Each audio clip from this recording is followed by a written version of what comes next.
आज की वीडियो में हम पढ़ेंगे कि आपको फील्ड जियोलॉजी के लिए क्या क्या प्रिपरेशंस करने ज़रूरी हैं। If you are a geologist, ठीक है, if you are a geologist and आपको कोई रिसर्च करनी है रॉक्स पे, सो आपको कौन कौन से प्रिपरेशंस की ज़रूरत होगी एंड वो कौन कौन से इक्विपमेंट्स होंगे जो आपको अपने बैग में या फिर अपने जो भी चीज़ है उसमें ले जाके अपनी रिसर्च साइट पे ले जाना पड़ेगा। तो सबसे पहले प्रिपरेशन पढ़ते हैं, collection of the literature and maps. सबसे पहला पॉइंट, आपको लिटरेचर और मैप्स को कलेक्ट करना पड़ेगा। What does it means literature? It means the theoretical चीज़ें जो आपकी होती है, जैसे कि बुक्स, मान लीजिए आपने बुक्स में कोई चीज़ पढ़ी तो वो लिटरेचर चीज़ आप लेके जाओगे और मैप्स लेके जाओगे। तो इनिशियल प्रिपरेशन क्या होती है फील्ड वर्क की? It begins with the compilation of all the existing data. जितना भी डेटा आपके पास अवेलेबल है, whether it is a map, whether it is कुछ भी हो सकता है, आपका कोई नक्शा हो सकता है आपका, या फिर कोई भी साइट की इंफॉर्मेशन हो सकती है, उस चीज़ को आप लेके जाएंगे अपने संग। This includes the topographical and the geographical map, geological map, as well as the books published और unpublished research papers and the reports. तो ये सारी चीज़ें जो होती हैं वो आपके लिटरेचर और मैप्स में आ सकती हैं। तो पहली चीज़ क्या होती है, प्रिपरेशन के लिए आपको इन सबको कलेक्ट करना पड़ता है। जो भी चीज़ आपकी आप रिसर्च करने जा रहे हो उसके लिए आपको डाटा कलेक्ट करना पड़ेगा ताकि आपको उस चीज़ की काफ़ी नॉलेज बढ़े। ना planning of ट्रेवर्स during the field work. अब प्लानिंग करना है आपको ट्रेवर्स का। ट्रेवर्स मैंने आपको पिछली वीडियो में बताया था क्या होता है। ट्रेवर्स वो रूट होता है जिस रूट से आप जाते हो, चलने वाला रूट नहीं, आप वो तरीका ढूंढते हो जिस तरीके से आप उसको सर्वे करने वाले हो या उसको रिसर्च करने वाले हो, वो तरीका जो होता है वो ट्रेवर्स होगा। तो आपको वो ट्रेवर्स प्लान करना होगा कि पहले आप क्या चीज़ करोगे, उसके बाद कौन सी चीज़ प्लान करके फील्ड वर्क को कंटिन्यू करोगे। नाउ इसमें क्या होता है, रेनाइसिस survey is the preliminary survey usually executed rapidly and at a relatively low cost prior to the detail mapping। तो जो restricted area होता है, रिस्ट्रिक्टेड एरिया के बारे में बताया आपको, समझ में आ गया। ट्रेवर्स क्या होता है? ट्रेवर्स आपका वो होता है जिस तरीके से आप फील्ड वर्क करने वाले हो। तो पहले आप वो डिफाइन करिए, प्लान करिए कि आप क्या क्या चीज़ें करने वाले। विदाउट प्लानिंग कोई भी चीज़ नहीं होती है, तो पहले प्लान करना चाहिए और फिर उसके बाद कंटिन्यू से करना चाहिए। ना रिस्ट्रिक्टेड एरिया क्या होता है? वो एरिया होता है जो मिलिट्री जरिस्टिकेशन के अंदर होता है और वहाँ पर नॉर्मल पीपल्स का जाना अलाउड नहीं होता, तो वो रिस्ट्रिक्टेड एरिया के अंदर आता है, वो अनऑथराइज्ड एंट्री मना करता है, ठीक है। Next comes the field schedule and the budget estimation. आप अपने रिसर्च के लिए अपने फील्ड का शेड्यूल बनाइए कि आप कितने से कितने टाइम तक रिसर्च करेंगे एंड बजट को एस्टिमेट करिए। इसमें भी कुछ बजट होता है आपका, कौन कौन से टूल्स लगेंगे, आप कितना टाइम यूज़ करेंगे। अगर आप ड्रिल कर रहे हैं या फिर आप कोई माइनिंग का प्रोसेस यूज़ कर रहे हैं तो उसमें भी आपका बजट या कॉस्ट लगती है, तो आप अपना कॉस्ट और बजट एस्टिमेशन भी आराम से करिए, ठीक है। देन डी पार्ट क्या आता है आपका, लिस्ट ऑफ द इक्विपमेंट्स। और अपनी सारे इक्विपमेंट्स की लिस्ट बनाइए, जो जो चीज़ें आपको ज़रूरत पड़ेंगी। सारे इक्विपमेंट्स हर साइट्स पे यूजेबल नहीं होते, कुछ साइट्स पे कुछ ही इक्विपमेंट्स यूज़ होते हैं, तो उसको डिफाइन करिए कि कौन कौन सी चीज़ें आपको चाहिए, कौन कौन सी आपको नहीं चाहिए। Okay, this is also not a very important part preparation. The very important part according to the exam basis is the field equipments। वो कौन कौन से इक्विपमेंट्स है जो आपको यूज़ हो सकते हैं, तो इसको अच्छे से पढ़ते हैं हम।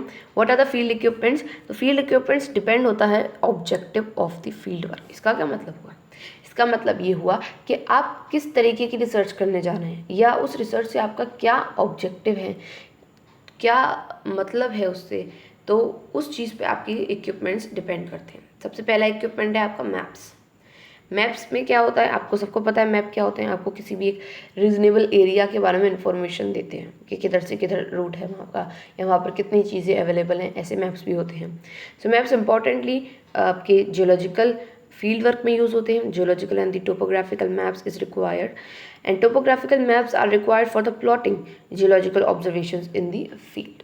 तो कहीं पे आपको कोई रॉक का सर्वे करना हो तो आप वो जियोलॉजिकल मैप ढूंढोगे जहाँ पर बहुत सारी रॉक्स अवेलेबल हो, या फिर जिस एरिया को आपको जियोलॉजिकल मैप ढूंढना है वहाँ पर दिखाएगा कि किन किन एरिया में रॉक मासेस ज़्यादा हैं या किस एरिया में फॉरेस्ट मास ज़्यादा है, तो वो चीज़ आपको शो करते हैं। Then second point is the geological hammer and chisel. Okay, ये this is not a point to understand. क्या है ये हैमर और चेजल की आपको ज़रूरत पड़ती है जब आपको किसी रॉक को देखना है या किसी लैंड एरिया को देखना है, आपको हैमर की तो ऑब्वियसली ज़रूरत पड़ेगी। So these are the basic equipments used by the geologist for the collection of the samples. Hammer with the chisel hand जो आपका होता है वो क्या हेल्प करता है आपके हार्ड स्ट्रक्चर को खोदने में हेल्प करता है। Now the hand lens.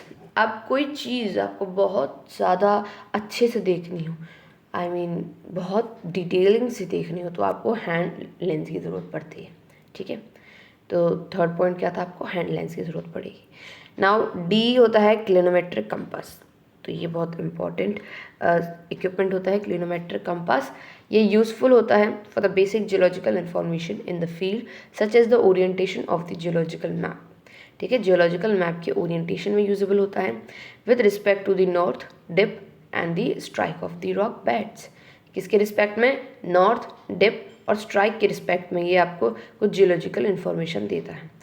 And recording the geometry and of the geological structure like folds, faults and joints. ठीक है, और किस चीज़ को रिकॉर्ड करता है ये, फॉल्ट्स और जॉइंट्स नहीं है यहाँ पर, इन चीज़ों के बारे में भी बताता है क्लिनोमेट्रिक कंपास। क्लिनोमेट्रिक कंपास एक ऐसा इंस्ट्रूमेंट होता है जो आपको डायरेक्शन बताता है, ये तो हमको सबको पता है, एक डायरेक्शन बताता है। और इसके अंदर एक मॉडर्न टेक्निक होती है, एक मॉडर्न टेक्निकल डिवाइस होता है, that is GPS, global positioning system. तो जीपीएस भी इनबिल्ट होता है इसके अंदर, क्लिनोमेट्रिक कंपास के अंदर।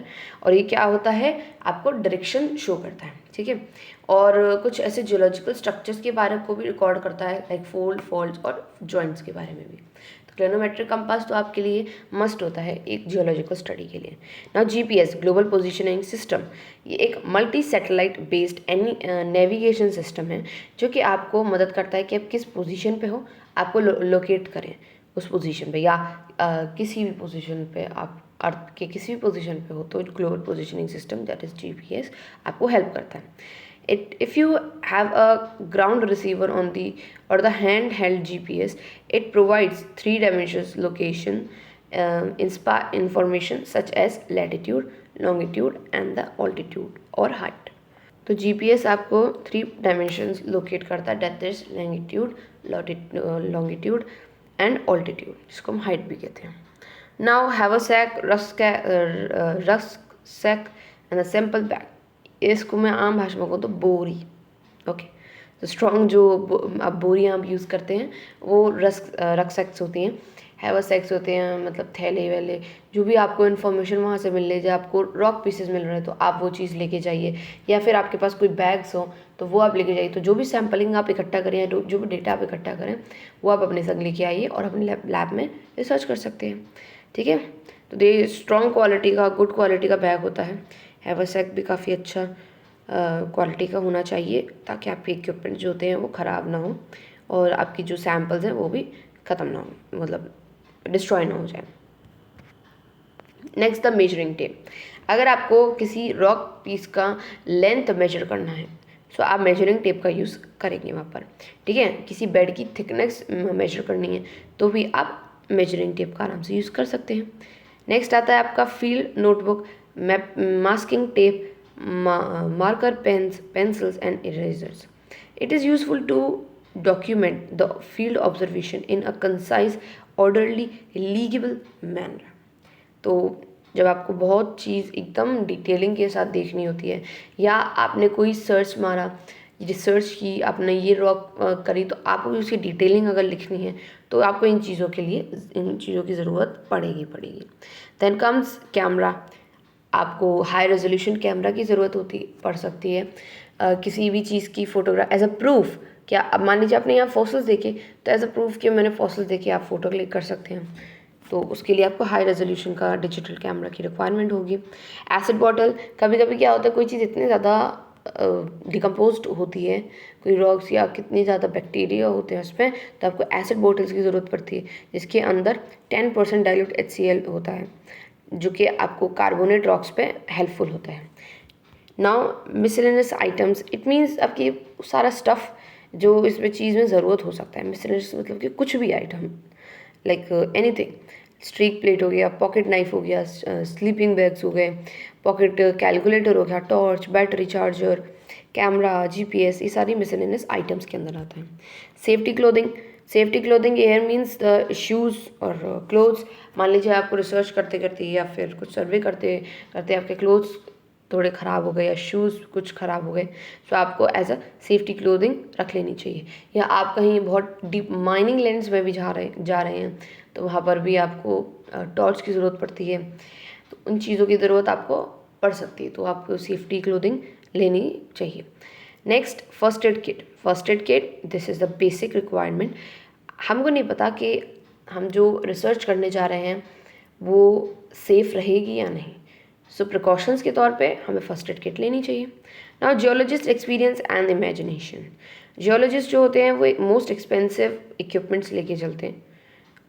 बहुत ज़्यादा इम्पोर्टेंट इक्विपमेंट क्या है जियोलॉजिस्ट का, उनकी एक्सप्रेशन, एक्सपीरियंस और उनकी इमेजिनेशन। जितना ज़्यादा जियोलॉजिस्ट का एक्सपीरियंस होगा, जितनी ज़्यादा इमेजिनेशन होगी, उतना ही उसको रिसर्च करने में या फिर सर्वे करने में हेल्पफुल होगा। So most of the earth processes have never been witnessed in the actual sense, जो कि कई जगहों पे नहीं पे विटनेस किया गया नहीं है। So these are all the equipments which are useful in the geological study of a field work. I hope आपको अच्छे से समझ में आ गया होगा। अब इसकी नेक्स्ट वीडियो में हम फील्ड सेफ्टी मेजर्स के बारे में पढ़ेंगे। इसको आप अच्छे से पढ़ लीजिएगा। ऑब्वियसली इसमें सारे तो आपको आएंगे नहीं, एनी 5 और एनी 10, या फिर अकॉर्डिंग टू आप मार्क्स लिख के आइएगा, ठीक है। Thank you for watching this video.